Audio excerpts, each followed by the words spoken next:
Vous savez que j'ai passé une semaine pour le camp des enfants il y a quelques semaines, je crois il y a 2 semaines. Chaque fois, à la fin du camp d'enfants, au jour du départ, il y a une chose très importante à faire. Ranger la cuisine et trier les aliments qu'il reste. Pour ce tri, un seul critère. Est-ce que ça se garde ou pas? Tout ce qui est entamé ou rapidement périssable, je le répartis tant bien que mal entre les cuisiniers et les moniteurs. Croyez-moi, ce n'est pas une mince affaire. J'ai encore 3 sacs de pommes dans mon salon. J'essaie de garder seulement des choses impérissables pour une prochaine occasion paroissiale. Nous passons passablement de temps à faire un tel tri entre le périmé, le périssable et ce qui se garde. À commencer par les aliments dans le frigo, les rangements réguliers qui séparent des choses superflues des nécessaires. Il y a aussi des projets qui nous viennent à l'idée. Qu'est-ce qu'on va retenir? Il y a aussi des souvenirs à trier. Certains sont à effacer, d'autres à garder absolument. Très régulièrement, nous avons à faire un tri entre le périssable et ce qui dure, entre l'éphémère et ce qui surmonte l'épreuve du temps, entre la vanité et ce qui va rester. Il y a toujours à distinguer ce qui passe de ce qui reste, le superflu de l'essentiel. Mais la question de savoir quelles sont ces choses essentielles à garder pour notre vie n'est pas toujours évidente. Elle est difficile non seulement parce qu'il y a beaucoup de possibilités à considérer, mais aussi et surtout parce qu'il y a des solutions faciles qui nous séduisent en se proposant comme des chemins immédiatement prometteurs. Parmi ces solutions de simplicité se trouve, comme l'évangile de ce dimanche nous le rappelle, l'amour des richesses.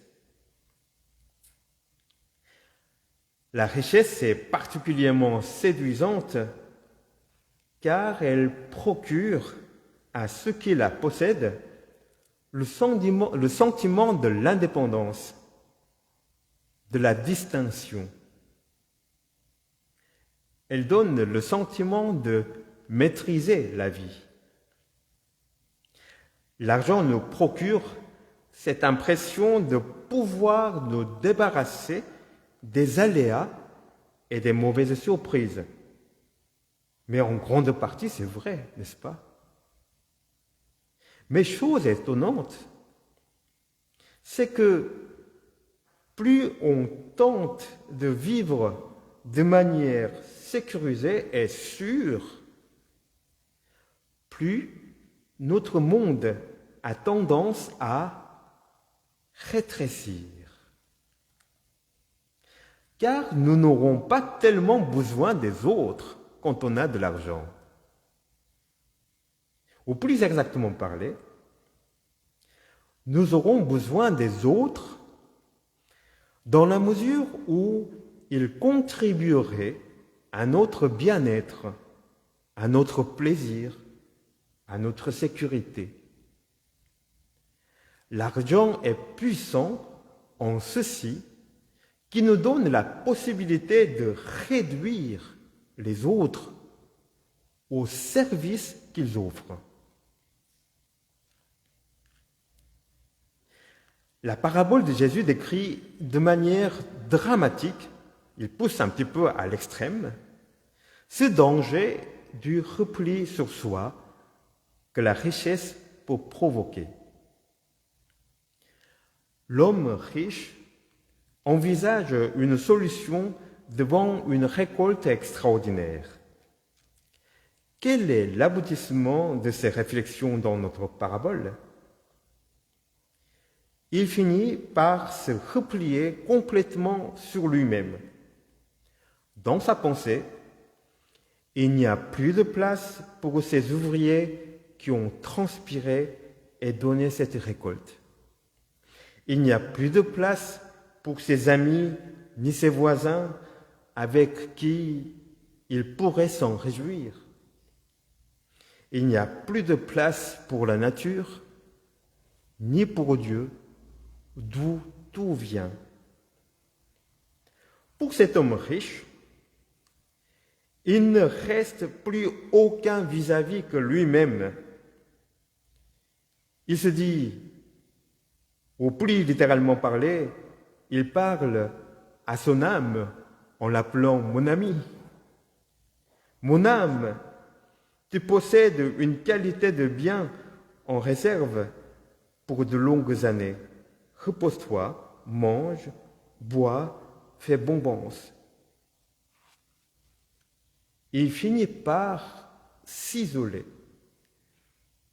se couper et de Dieu et des autres.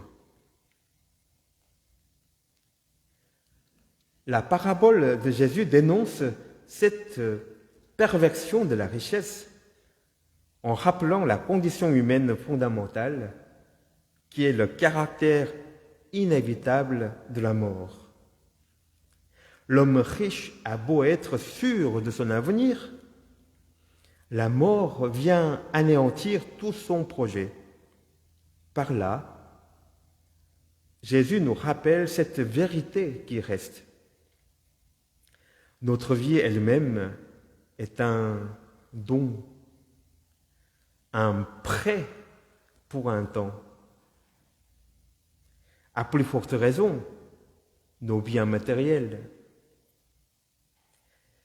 L'échec de cet homme riche dans notre histoire ne réside pas dans les événements qui lui arrivent, y compris la richesse qui lui arrive.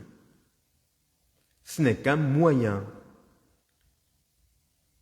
Il échoue par ce qu'il en fait, ce qu'il fait de cette richesse. De la joie de produire, il a fait la triste conséquence d'exclure tout le monde de sa vie.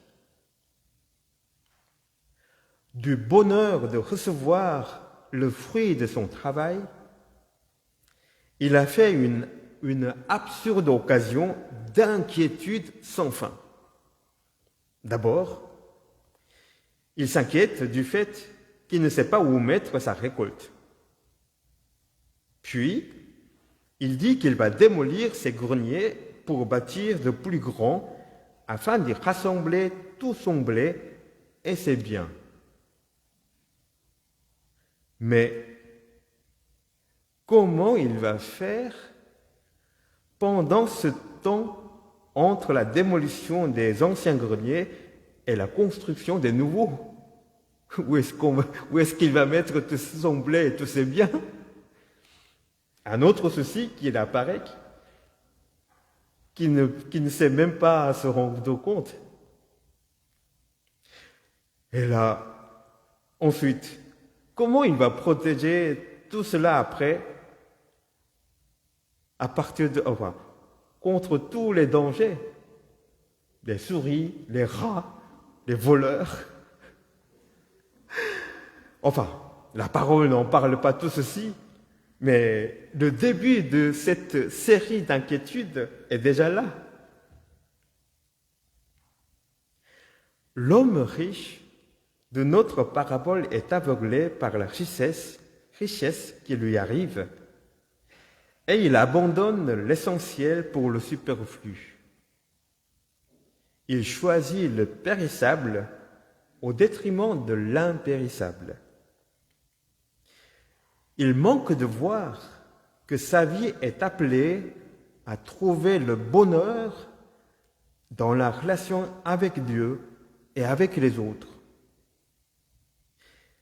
Il manque de voir que ses biens lui sont confiés pour qu'il vive la joie de partage.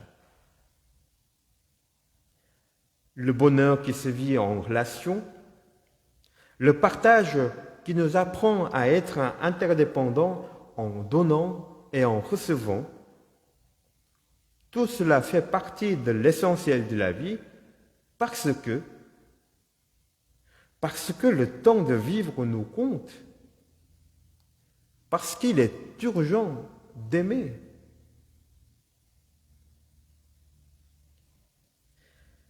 Jésus conclut la parabole en invitant à ne pas être riches pour nous-mêmes, mais aux yeux de Dieu.